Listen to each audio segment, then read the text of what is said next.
And we're back. All right, this is chapter 17, Isabel's chapter. They are on the Straits of Florida, somewhere north of Cuba in 1994, and they're one day from home. Isabel watched as Papi, Senor Castillo, Louis, and Amara huddled over the boat engine, trying to figure out why it wouldn't start. It had something to do with overheating, Senor Castillo had said. Amara was pouring seawater over it, trying to cool it. Meanwhile, Ivan and Isabel had been tasked with scooping the water back out of the bottom of the boat. The sock stuffed into a bullet hole was soaked through, and it was drip, drip, dripping water onto Castro's face at the bottom of the boat, like a leaky faucet.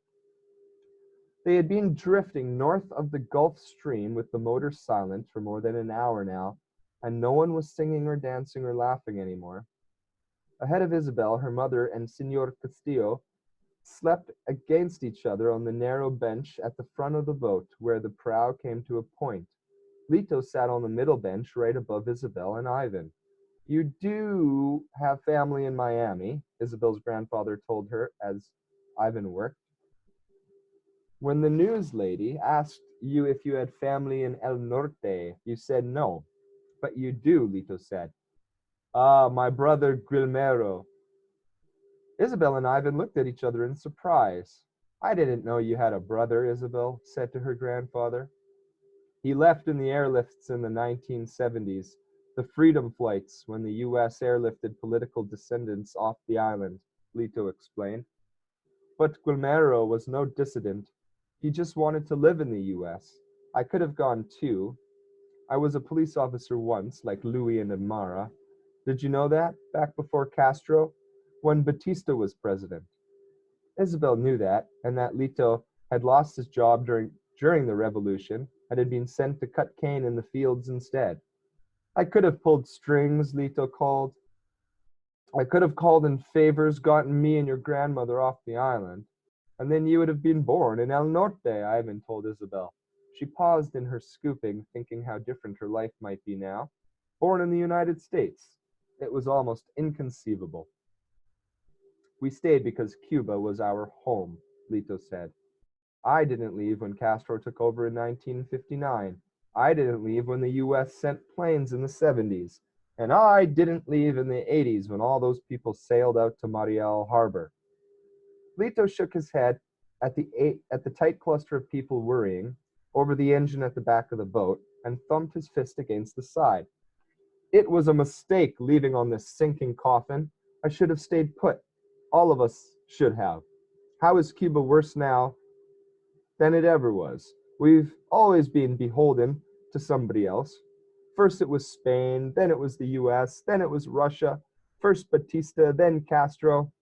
We should have waited. Things change. They always change. But do they get better? Ivan asked. Isabel thought that was a good question. All her life, things had only gotten worse. First the Soviet Union collapsing, then her parents fighting, then her father trying to leave, then her grandmother dying. She waited for Lito to tell her different, to tell her that things would get better, but he looked out the black water instead. Isabel and Ivan shared a glance. Lito's silence was answer enough. Someone would have done something, Lito said at last. We should have waited. But they were going to arrest Papi, said Isabel. I know you love your father, Chabela, but he's a fool.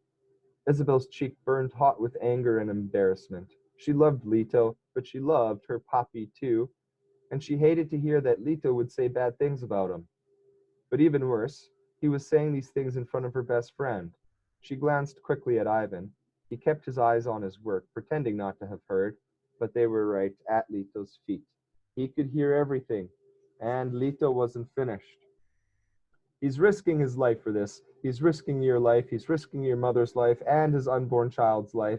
For what? Lito asked. He doesn't even know. He can't even say. Ask him why he wants to go to the States, and all he can say is freedom. That's not a plan. How is he going to put a roof over your head and food on the table any better than he did in Cuba? Lito raised his eyebrows at Isabel. He's taking you away from who you are, what you are. How are you going to learn to count clave in Miami? The U.S. has no soul. In Havana, you would have learned it without even trying. Clave is hidden under the heartbeat of the people, beneath whatever song Batista or Castro is playing. Oh, hush, Poppy, Isabel's mother said sleepily. She had been awake enough to hear them after all, at least the last part. Miami is just north of Cuba. Mummy shifted and went back to sleep, but Isabel worried that Lita was right. She had never been able to count Clave, but she had always assumed it would come to her eventually, that the rhythm of her homeland would one day whisper its secrets to her soul. But would she ever hear it now?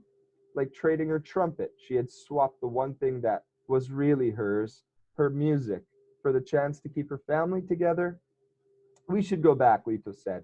He wobbled to his feet. We're not too far now, and with Castro being so lenient, we won't be punished for leaving. No, Lito, Isabel said. No. As much as she feared the loss of her music, her soul, she wouldn't trade that back for her family. She grabbed Lito and held him back. No, don't. We can't go back. They'll arrest Poppy. Panic rose like the distant rumble of thunder in Isabel's ears. But then Ivan and Lito both looked up, like they could hear it too. It wasn't Isabel's fear that shook her deep down to the pit of her stomach. It was the enormous tanker headed right for them. All right, folks, that was it for today. Tomorrow we're going to do Mahmoud's chapter. Have a nice Monday.